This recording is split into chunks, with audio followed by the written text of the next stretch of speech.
لا إله إلا الله إن الحمد لله نحمده سبحانه ونستعينه ونستغفره ونعوذ بالله من شرور أنفسنا ومن سيئات أعمالنا من يهده الله فلا مضل له ومن يضلل فلن تجد له وليا مرشدا وأشهد أن لا إله إلا الله وحده لا شريك له له الملك وله الحمد يحيي ويميت وهو على كل شيء قدير اللهم اقسم لنا من خشيتك ما تحول به بيننا وبين معصيتك ومن طاعتك ما تبلغنا به جنتك ومن اليقين ما تهون به علينا مصائب الدنيا ومتعنا اللهم بأسماعنا وأبصارنا وقواتنا ما أحييتنا اللهم واجعله الوارث منا واجعل ثأرنا على من ظلمنا وانصرنا اللهم على من عادانا اللهم ولا تجعل مصيبتنا في ديننا ولا تجعل الدنيا أكبر همنا ولا مبلغ علمنا اللهم ولا تسلط علينا بذنوبنا من لا يخافك ولا يرحمنا يا رب العالمين أعوذ بالله السميع العليم من الشيطان الرجيم بسم الله الرحمن الرحيم يا أيها الناس اتقوا ربكم إن زلزلة الساعة شيء عظيم يوم ترونها تذهل كل مرضعة عما أرضعت وتضع كل ذات حمل حملها وترى الناس سكارى وما هم بسكارى ولكن عذاب الله شديد وأصلي وأسلم على المبعوث رحمة للعالمين سيدنا محمد بن عبد الله وعلى آله وصحبه ومن والاه وعنا معهم إلى يوم الدين أما بعد. Respected brothers and sisters, Assalamu alaikum wa rahmatullahi wa barakatuh. In the name of Allah subhanahu wa ta'ala, the most compassionate, the most merciful, all praise and thanks are due to Him, and peace and blessings be upon His beloved Prophet Muhammad sallallahu alayhi wa sallam. He who is guided by the will of Allah, no one can misguide him, and he who is misguided, no one can guide him except Allah subhanahu wa ta'ala. I bear witness that there is no God but Allah, and Muhammad is His messenger. Today's khutbah will be about don't ever try to stand against Allah's will. إياي وإياك إيانا جميعا أن نقف أمام قضاء الله وإرادته فلنحذر. There is a story. I will tell the story in full in English, then I will say it in Arabic. The core point of the story basically talks about some people who think that they can fight Allah. Unfortunately, some people, they think that they can. I'm talking about Muslims now. I'm talking about our inner house, our misunderstanding for Allah who created us. I was told this story about 30 years ago or 25 years ago. Then I discovered from the relatives that they confirmed to me that it is true, and they know the person that I was narrating the story about him. Basically, this story happened in Palestine about a few decades ago, 50, 60 more or less years ago. A group of students in Nablus, in Palestine, they heard about an elderly person who was with the age of 120. He lived up to 120. So basically, he was born 1870, 1850 or 18 something. Still was he's fully with all of his power. So they decided to go and visit him to make an interview with him. So basically he witnessed completely the promise of Balfour, the First World War, the Second World War, the occupation of Palestine, everything that we know as history. Basically he witnessed them with full awareness. So they sat with him, Q&A session. What did you see? What did you think? When they finished, one of the students, he said, "Uncle, what was the strangest thing you have ever heard in this 120 years?" He said, "My dear son, why you don't ask me about the strangest thing I lived by my own self, not I heard about." Said, "Why not?" Said, "Okay, sit down." They were about to leave. Then they said, he said, when I was 70, which means 50 years before the time that he was narrating, he said 50 years ago when I was 70, my wife passed away, rahimahullah. And I forgot to tell you that he was, he's in Hebron, in Khalil. And he was from those landlords who used to have a hundreds maybe of pieces of lands. So he was very rich, not by cash, but by land. He said, my wife passed away, and I had from her 10 boys and girls. All of them, they are married and they have kids. So after a while, I felt lonely. I was living alone. All of them, they left the house and they have their kids, and I have my own money, and I feel lonely. May Allah descend His mercy upon my wife's soul, but I was alone. So I started thinking to marry again, just to find a wife so that me and her can live till the end of our life, because it's very difficult for a man, really very difficult for a man to live without his wife. Very difficult, because most of us, as we know, especially in the ages, we depend nearly completely on our wives. Nearly. فَجَزَاهُنَّ اللَّهُ خَيْرًا وَرَحِمَهَا اللَّهُ.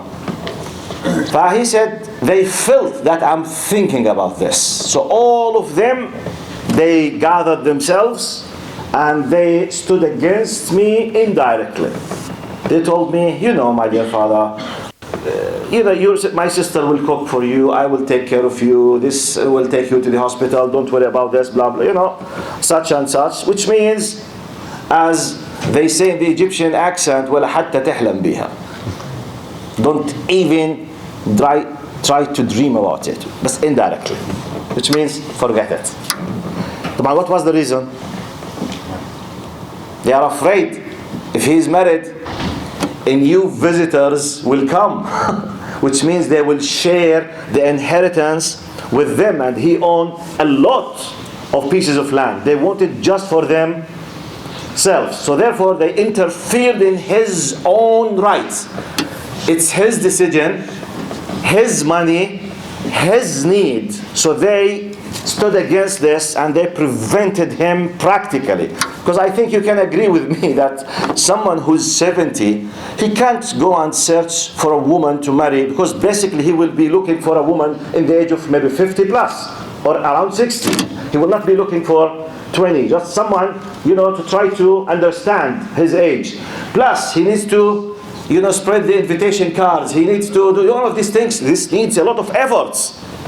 Hardly the 10 can do it. By himself, he can do nothing. So he got the message that don't dream about it. Just forget it, Dad. He realized they know, but no one was speaking frankly. As we say in Arabic, كسروا بقلبه, which means they broke his heart against his will. Then he continues. They say, by Allah, I reached the age, and now focus. He said, I reached the age of 80. All of them, they were dead. I buried them with my own hands, normal death. 10 of them. Every year, one of them passed away. Because he was 70. Maybe the eldest of his sons was 50 or 51. 2 years ago, 53. She came 47, 49, 42. All of them, normal death, which is very normal. It's not strange that the people, they die at the end of 40s, at the beginning of their 50s. All of them, he said, by 80, none of them was on top the surface of earth. By my own hands, I took them to the grave. He said, at the 80, I married. And Allah gave me from the second one 10. And now, while I'm talking with you in the age of 120, they are waiting to take the inheritance. And if, the story is finished now, he did not tell when he had his first son from the second wife. But I'm assuming if he had the first son just immediately after he married, he's 49, the eldest is 49 when he was narrating this story. Because he married at the age of 80 and he was narrating this story, he was 39. About to be 40. Maybe his son has another 10 children. La ilaha illallah. So, my point, the story is finished now. Let's see what kind of lessons we can take from this story. I will say it in Arabic, just in a brief, for those who don't know English. يا أحب قصة سمعتها قبل عشرات السنين ثم تأكدت لي بأن حدثني أحد الأخوة من الخليل وأكدوا لي أنهم يعرفون أصحاب القصة. مجموعة من طلاب إحدى الجامعات، جامعة النجاح في نابلس، سمعوا عن معمر في الخليل عمره 120 سنة، ذهبوا لمقابلته لأجل ما يسمى مجلة الحائط في ذلك الوقت قبل حوالي 40-50 سنة. جلسوا معه سين وجيم، ماذا رأيت، ماذا سمعت، ماذا شعرت، ماذا أحسست. بلحظة بعد أن انتهوا قالوا له يا عمي، أحدهم سأل هذا المعمر قال ما أغرب قصة مرت عليك في حياتك؟ قال لما لا تسألني عن أغرب قصة عشتها في حياتي؟ قال تفضل. قال لما كنت في سن 70 توفيت زوجتي رحمها الله، فشعر أولادي بعد ذلك أن يفكر بالزواج، وكان من ملاك الأراضي في الخليل. قال فعلم أولادي أني أفكر أو شعروا أني أفكر في الموضوع، فقال اجتمعوا علي على قلب رجل واحد وأوصلوا لي رسالة إياك أن تفكر في الموضوع، لن نقف معك تحت حجة أنا أعتني بك، أنا فلان يجهز لك الطعام، فلان إلى آخره. بمعنى طبعا كانوا خائفين على توزيع الميراث، وكانوا مرعوبين من فكرة ضياع جزء من الرزق أو الميراث الذين ظنوا أنه ملك لهم. فقال كما نقول في لهجته، قال ما لك علي يمين. هذه طبعا صورة من صور القسم. وكان يقول والله، قال وصلت 80 وقد دفنت أولادي 10 بيدي هاتين، وضعتهم في القبر بيدي، ثم تزوجت على 80 ورزقني الله من 2 ب10. وحينما كان يروي القصة كان ابنه ربما من 2 الأكبر عمره حوالي 40 عاما. انتهت القصة هنا. موضوعي هو ماذا كان العنوان؟ إياك أن تحاول أن تقف أمام قضاء الله. إياك أن تحاول أن تحارب إرادة الله، فأنا وأنت خاسرون قطعا. Don't ever think to fight against Allah's will. Don't ever. Now, this is His right. Now, what's the point? I have 2 things to discuss now. 2 concepts, just to take the lesson now. The concept of rizq and the concept of hasad. I want to make an analogy now. Rizq, which is the most important thing here. The sustenance, the provisions. Now, those people, they thought that this is their share of rizq. This is a big mistake. Allah decides if this will come to me or not. Because once even my kids, maybe they will not have it. Who knows that I and my kids will disappear with a car accident? I and my kids. To say this is mine, it's no. Let the decision be to Allah. Allah decides who will die first and who will inherit who. It's not me. I can't say, Daddy, you have no right to marry because you are depriving us, tahrimuna, from our right in the... No, who said that I will stay alive? This is as if I'm deciding and I'm telling Allah how He should be distributing the rizq, which is, it's not just a big mistake, it's a disaster, it's a catastrophe. It's karitha, musibah, to think in this way when dealing with Allah. How can we benefit from this in our daily life? Let's make an analogy. Why I mentioned the concept of hasad, envy. What is the core point of hasad, which is the first crime, first sin that did happen on earth by the 2 sons of Adam? And by the way, we don't have in any authentic hadith or Quranic verse Qabil and Habil. Both of them are from the Israeli fabricated narrations. So when you say Ibnai Adam, we don't know Habil and Qabil. This is in the Torah and the Israelis narrations. We don't recognize them and Habil and Qabil. We say Ibnai Adam, the 2 sons of Adam. You know, the first sin was basically built on what? Envy, hasad. قال لأقتلنك. But he did not do anything. I will kill you. But what I have done to you? Nothing. Allah subhanahu wa ta'ala gave this person something and gave another person. Allah distributed the rizq in a way that according to His wisdom. One of them was fully satisfied. Thank you, Ya Allah. The other one did not. Here's the point. So now al-hasad, the first crime, then he killed him. And you know the story. Let's come to our now daily life. What kind of benefits? Now they were rejecting Allah's will in distributing the rizq. And this rizq basically is understood by money or by land or by personal properties. But we have tens of other types of rizq. Sometimes I may envy you because the people love you and they don't know me. Sometimes you have a prestige and I don't have. If I'm talking on behalf of the sisters now, you might be, I'm as a girl, you are as a girl, much more beautiful than me. This is my rizq. I'm a very humble in my beauty. You are very beautiful. What comes now? What could happen now? Okay, we start. The other, what shall she do now? Do you want her to kill herself just to satisfy you? Do you want her to disappear just you to be happy? Because this is a disease will not end if this queen of beauty disappears from your face, and this queen of beauty could be your own sister. And you came from the womb of the same mother. But what shall she do?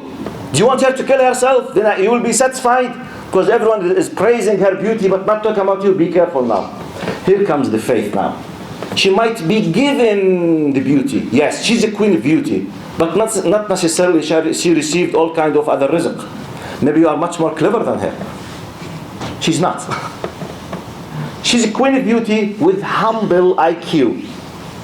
You are a humble beauty, but very clever. In social communications, you are a genius in your social cleverness. The people, they love you because of your character. She can't even hardly speak with anyone. And maybe she has everything I said. Allah decides to give these, gifts, if I may put it in this way. Some of them I can update myself with them. Some of them I can do better. Some of them I can't. But sometimes, some of these things, like the beauty, for example, the original beauty, the authentic beauty, can we? We can't. Like some of the Sheikh, why Allah did not create me a man? And she's a woman, of course, asking me the question. I said, Wallahi la hawla wa la quwwata, what shall I? How can I answer this question? Khalas, Allah decided. Okay, why? Why He did not ask me this question?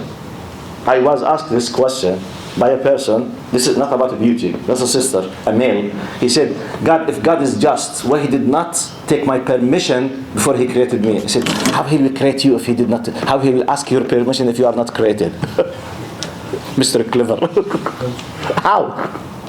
So sometimes, but let's be aware of sometimes, respected brothers and sisters, that some certain acts in our daily life, without paying attention, could be a direct attack to Allah's decision. That's why I brought this story. أقول قولي هذا وأستغفر الله لي ولكم فيا فوز المستغفرين.